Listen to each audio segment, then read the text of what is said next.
সবাই কেমন আছো জানিও। আমি আবার চলে এসেছি থাইরয়েডের একটি ভিডিও নিয়ে। আমাকে সৌমিতাদি, শান্তাদি আর শ্রেয়া রিকোয়েস্ট করেছিল থাইরয়েডের কিছু ব্যায়াম দেখাতে আর পেট কমানোর কিছু ব্যায়াম দেখাতে। আমি সেগুলোই চেষ্টা করেছি নিয়ে আসার জন্য। পেট কমানোর ভিডিও আমি একটু আগে পোস্ট করেছি, আমার প্রোফাইল থেকে পোস্ট করতে পারিনি। আমি 3বার পোস্ট করেছিলাম, কিছু প্রবলেমের জন্য ডিলিট করে দিতে হয়েছে। আমি আমার পেজ থেকে সিদ্ধা ইয়োগা বলে যে পেজটি রয়েছে আমি মেনশন করে দেব, ওখান থেকে তোমরা পেয়ে যাবে ভিডিওটি। সবাই দেখো, দেখে জানিও কেমন হয়েছে। আজকে আমি আমার ভিডিওতে আমার জাকে নিয়ে নিয়েছি, কারণ আমার জায়েরও থাইরয়েড রয়েছে। সেই জন্য বললাম চলো থাইরয়েডের ভিডিও বানাবো। আর সাথে আমার একজন স্টুডেন্ট রয়েছে।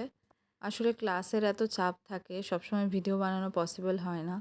সেই জন্য আগের ভিডিওটি আমি আমার যখন ক্লাস নিচ্ছিলাম তখনই বানিয়েছি। যারা নতুন এক্সারসাইজ করছো তারা আস্তে ধীরে এক্সারসাইজ করবে, কারণ যেহেতু ইয়োগার পশ্চারই বেশি দেখিয়েছি, তো লেগে যাওয়ার চান্সেস থাকে।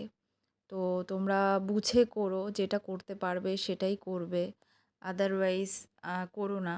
আর অবশ্যই এক্সারসাইজ শুরু করার আগে ওয়ার্ম আপ করে নিও, তারপরেই ইয়োগার পশ্চারগুলো করো। তোমাদের ভালো লাগলে আমি আরও ডিটেলসে ভিডিও বানাবো, প্রত্যেকটা পশ্চার বুঝিয়ে দেওয়ার চেষ্টা করব। তো তোমাদের কেমন লাগছে সেটাও তো বুঝতে পারছি না, তোমরা কমেন্টসে জানিও কেমন লাগছে। আর কারো কিছু বক্তব্য থাকলে অবশ্যই কমেন্টসে লিখো। সবাই একটু চেষ্টা করো লিখে কমেন্টস করার। ভিডিওটি ভালো লাগলে শেয়ার করো। আজকের মতো টাটা, বাই বাই, নেক্সট ভিডিওতে দেখা হচ্ছে।